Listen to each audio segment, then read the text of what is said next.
En tant qu'arbitre de la loi et en toute connaissance de la jurisprudence historique dans ce pays, la race doit être toujours considérée comme une variable. Votre temps est précieux, Maître Keating. Je vous suggère de ne pas le gâcher en présentant des arguments que vous avez déjà formulés. Ce ne sont pas mes mots, juge Strickland. Ce sont les vôtres. Vous les avez écrits en 1985 dans le verdict de l'affaire Bryant contre la ville de Topeka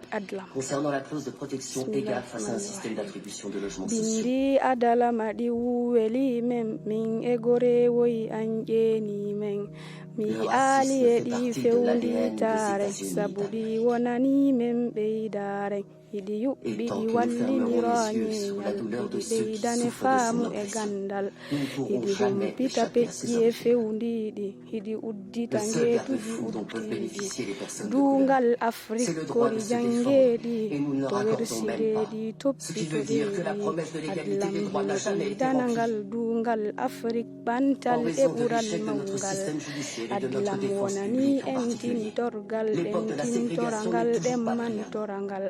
adlam wonani en melloygol e yonnorangol e yitirangol si tawi goɗɗo no wuti fiiɗi min ɗo miɗo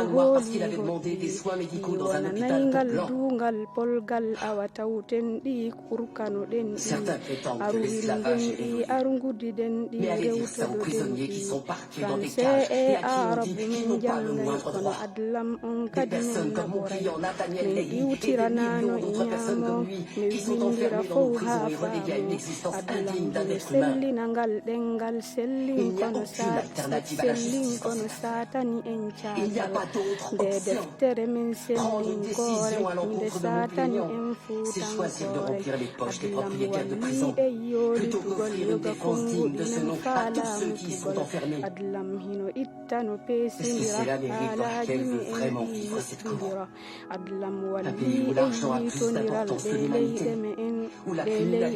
ɗi woɗɗodiral kono faamingol men bindol wona fiiɗengal e leñol gotol adlam hino fewtitingal dungal afrique en fow yengollangal adlam hino huufiti noddandu no fow ukkudu jungo e nder faandu fammimmiɗo finde e foofango minototo gonɗon e wunago